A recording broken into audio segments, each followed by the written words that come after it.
do it because it's a fantastic place to be. It's a unique experience. It's such a vast open space. There's just miles and miles of sand in all directions. The big views, the atmosphere, the light changes.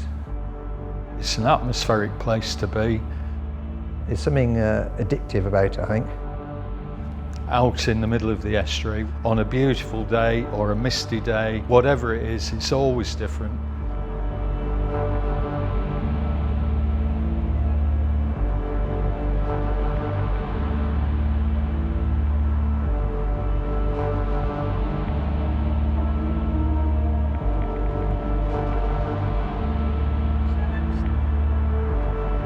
A bore is a feature or phenomenon that's formed when you've got a mass of incoming tide being forced into a constricted area. The shape of the channel is such that the tide is being funneled into a narrow gap.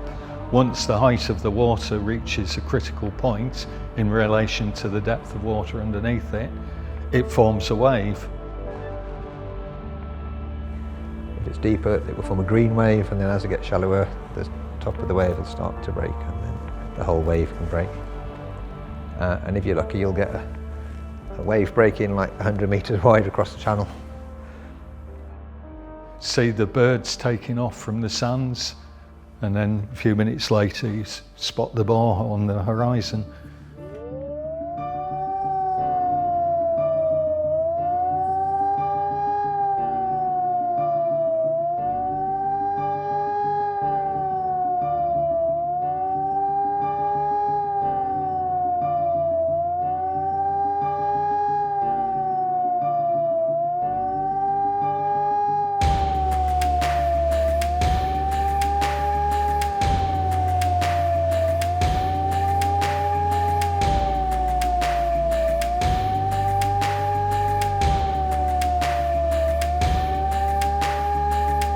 Brace yourselves.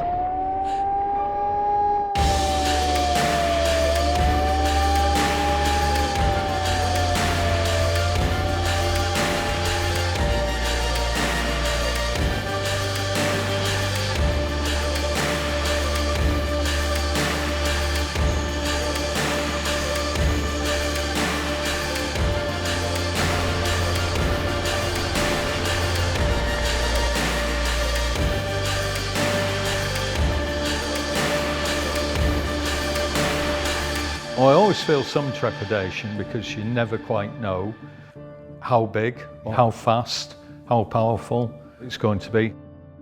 But you get a lot of adrenaline, and you can be surfing on the wave, and you look across and everyone else is surfing, and you're basically just giggling to yourself. If you get the balance right, you can sit there and you're going along at 10 miles an hour without doing anything. It's kind of like a surreal experience.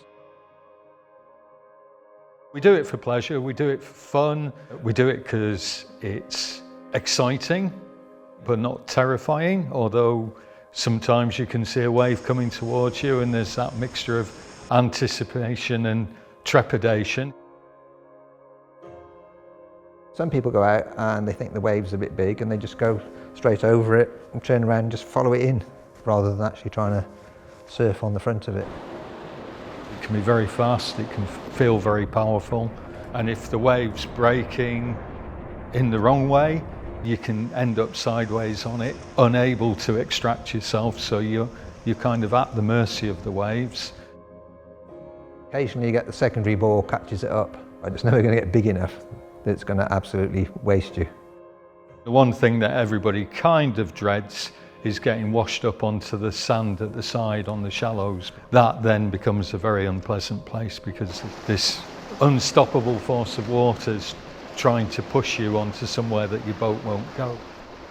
One way of getting off is to capsize, but you never want to do that. You never want to do that.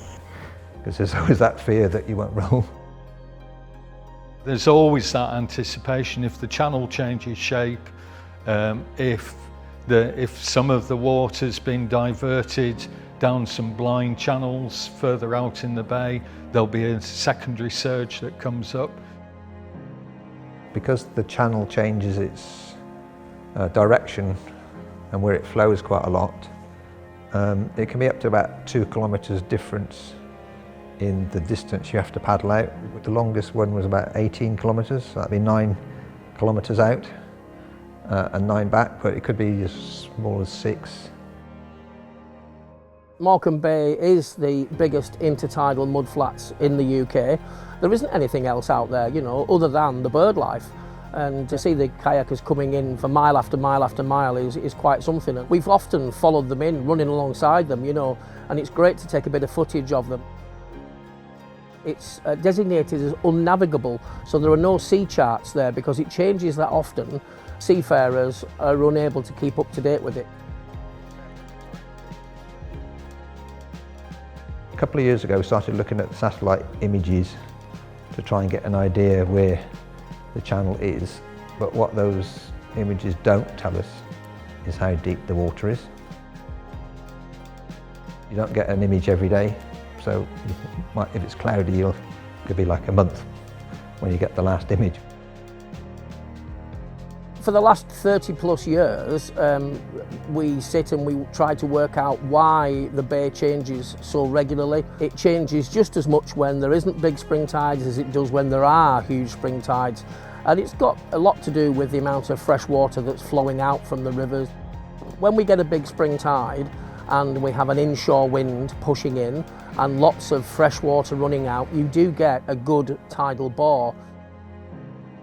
When it comes in at full steam, it can reach speeds of 10 or 15 miles an hour, but what comes in behind it is literally trillions of gallons of water that's just unstoppable. The bay is such a changing environment. It's alive and it does change, you know, with every tide. The biggest problem we have is if you do end up swimming in the water and you don't hold on to your equipment, then you get separated. Then we've got no real means of reuniting people, so then rescues become swimmer rescues. And the idea is don't capsize. If you do capsize, roll. And if that fails, hang on to everything. If you are held up to your knees in quicksand, you're not coming out without assistance from a rescue team or somebody digging furiously to get you out. There is a risk.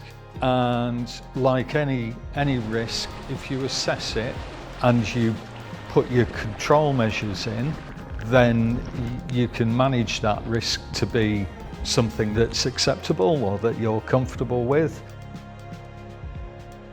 For me, it's one of the 7 wonders of the world, you know.